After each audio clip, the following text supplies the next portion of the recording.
Hi there, Rob here, and this is the first in a series of videos all to do with doing details, things like adjusters and rings and tabs and straps and things like that. You don't necessarily have to be drawing these particular objects. You'll be able to see some of the things you can do with shapes and some of the tools, so you can use these again in other types of details and things. So we're going to start off with the ring.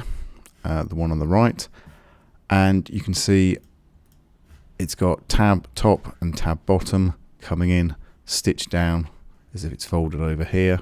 The way I've actually set up the layers is that I can easily remove parts of it, so I can take out that, and it looks like it's coming from the front view, and same with the bottom tab there. Just take out the stitches and the fold, so that will be the front view, put them back, and then we've got the back view where the attachment is made. So let's get going. I'll create a new layer to do all of this on, and I'll call that ring.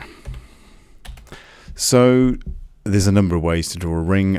Start with a circle, always a good thing. So go for the rectangle tool, click and hold, and choose the ellipse tool.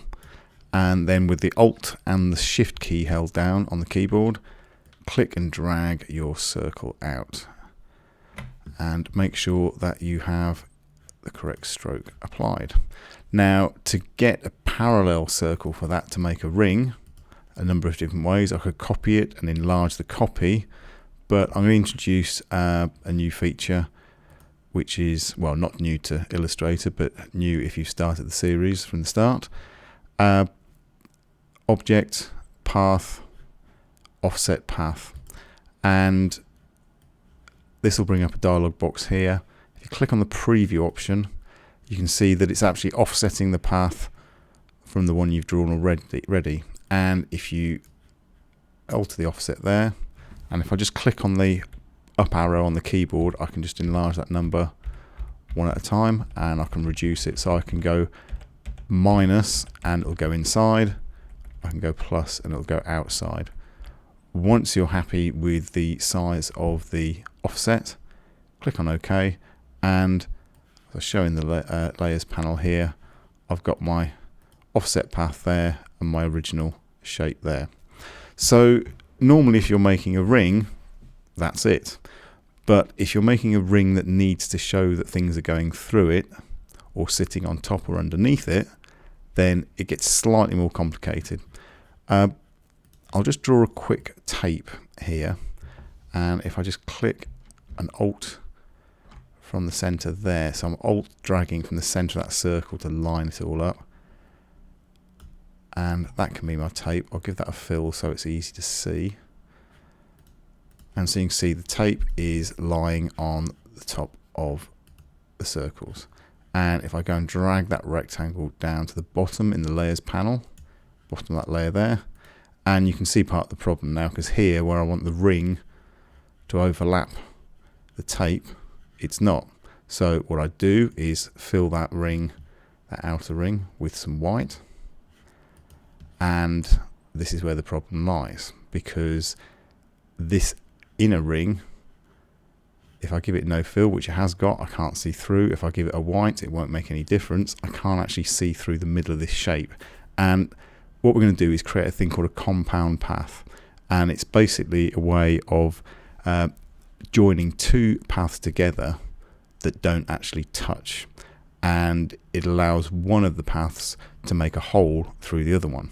So if I select the inner one, hold down Shift, and select the outer one, so I've got both the circles selected, and I can either right click and it will come up here, this make compound path option, or I can choose from the menu under object, path, not path actually, compound path, and make, and it creates a compound path. And you can see how the inner circle has punched a hole through the outer circle, and I can change the color of the ring with the fill, and I can change the size of the stroke, and it works as one whole object. So that's how you make the basic ring. Now if we want to pass that material, that tape, through the ring, so it comes in from the bottom and then goes out from the top. Now there's a number of ways you can do this. You can actually cut using the scissors. So if I go and get my scissors tool, which lives in with the eraser tool, get my scissors tool here, I can cut this rectangle in half just by clicking there and clicking there. That separates my tape into two separate paths.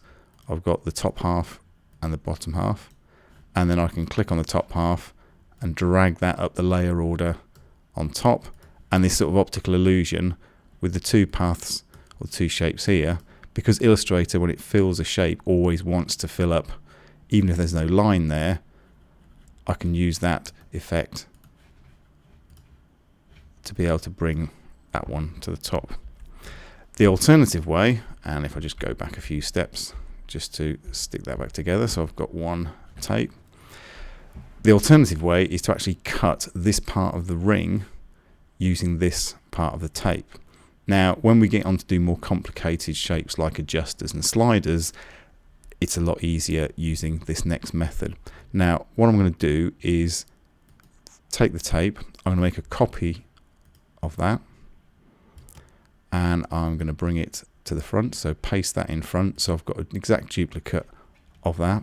I'll drag this up to the top of the layer order in that ring layer, so it's on top of the ring there, and I'll just turn off this one at the bottom, and as I drag from the bottom here, the other ones there disappeared. Now what I'm going to do is use this shape to punch a hole to make the overlap there. So there's basically a hole punched through the ring. So this is where I use the Pathfinder panel. So under the window menu, go to Pathfinder, and this is a new one that we haven't covered yet. This one here, minus front, and basically what this will do will take the front object and use it to knock a hole in the back object. So if I select both of those objects, click on the option there, and it's cut out exactly there, and I can tell it's done that because when I bring back my original rectangle, which I duplicated, you can see how the sides match here. So it's a slightly neater solution than the other way, and it will be a lot easier when we're dealing with multiple holes to pass things through with things like a slider and adjuster.